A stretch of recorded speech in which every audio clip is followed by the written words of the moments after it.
Recording.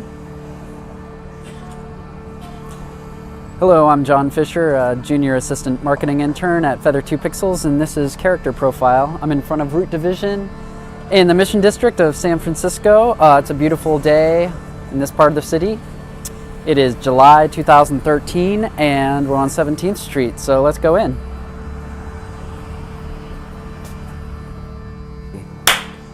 All right, this is Character Profile. Once again, this is Lauren, working the front desk. Thank you very much. This is Letterpress by Aaron Bregman.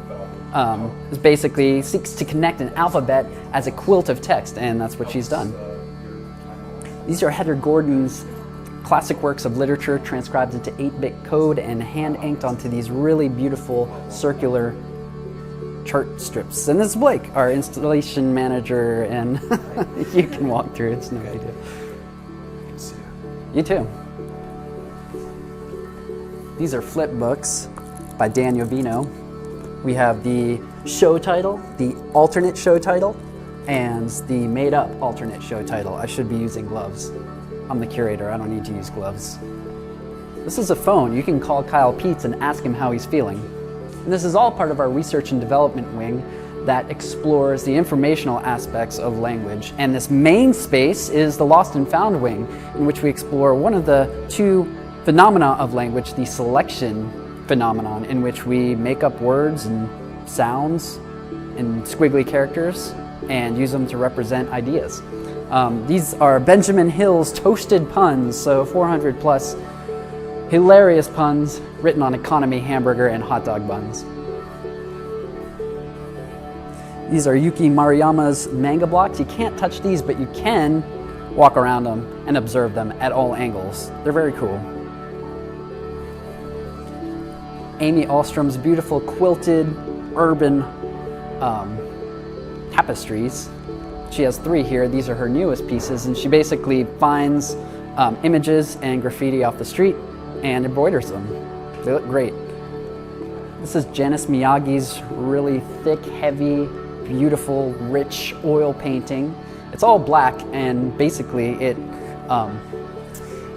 contains a phrase from the book 15,000 Useful Phrases, a practical handbook of pertinent expressions, striking similes, literary, commercial, controversial, and oratorical terms for the embellishment of speech and literature and the improvement of vocabulary for those persons who read, write, and speak English. These are 2 of Trevor Parham's creative blocks, writer's blocks, and all 4 of them have videos that Trevor has produced that you can view through props. And of course, the dry erase markers are here so you can write on the piece itself and free up your own writer block. They all have soundtracks too.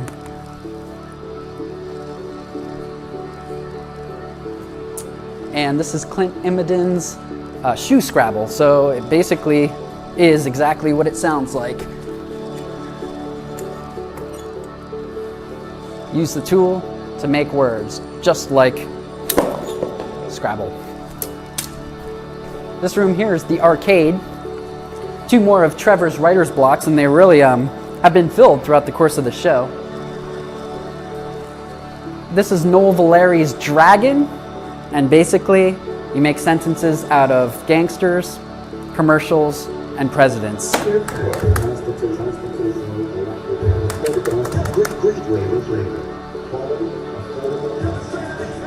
The explicit content can be turned on and off with that button. This is American Fistfight by me. It's a 35mm slideshow controlled by a boxing robot.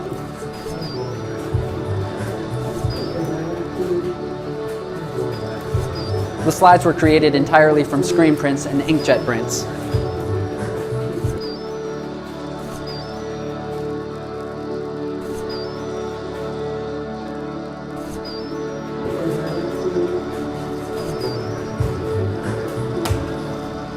This is Helen Lee's penmanship.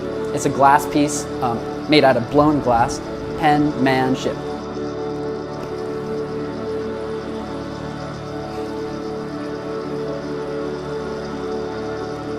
Beautiful piece.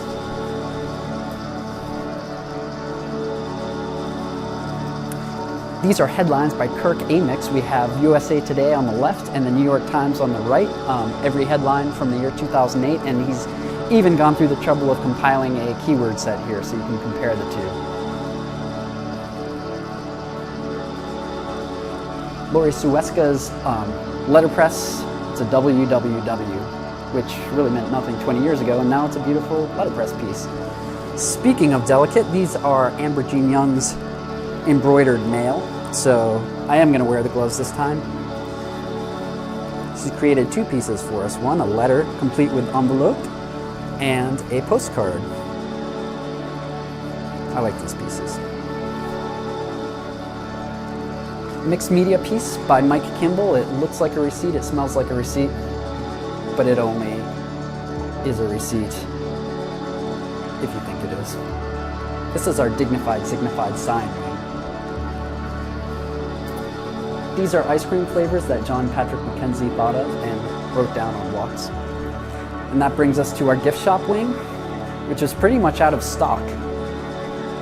On this wall we have Alison Seal's vocabulary buttons. Take a button, leave the card. As you can see, all the buttons are gone. And all these words are good ones to incorporate into your vocabulary. And on the other side of the gift shop, we have Linnell Dyke's PlayStation. So basically, you take a paint chip, which all have creative color names, put it into the typewriter, and write what you want. Typewriter is experiencing technical difficulties at this time. When you're done,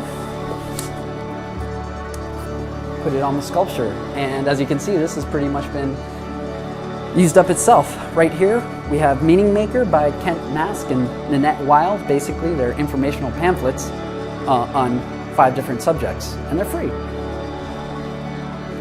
That brings us to our Homeland Security wing.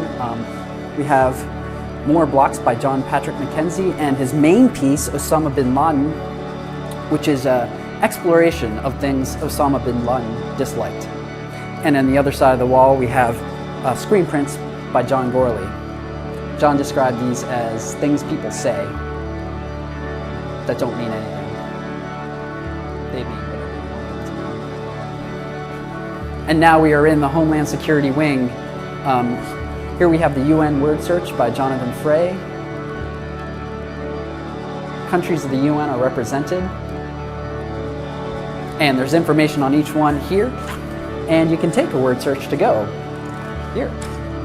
There's only one left, so come soon. And this is our chicken wing. This is Arash Fayez, his video piece in which he sang pop tunes from when he was 6 or 7. He didn't know English, so he just sang along phonetically. This is Creatures of Habit by David Wolfe. If you look carefully, you can see it says Creatures of Habit. This is If by Meryl Pataki. It lights up. Whoa. We can't leave it on that high because it'll burn the gallery down.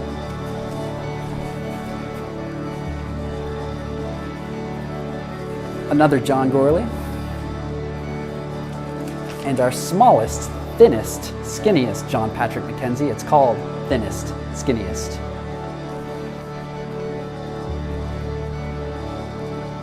And finally, our stage wing with 2 sculptures by Kristen Roeder. We have her iPads and ebooks. And that's it. That's Character Profile. I hope you enjoyed it. I hope you got to see it. If not, we'll put it up in New York soon.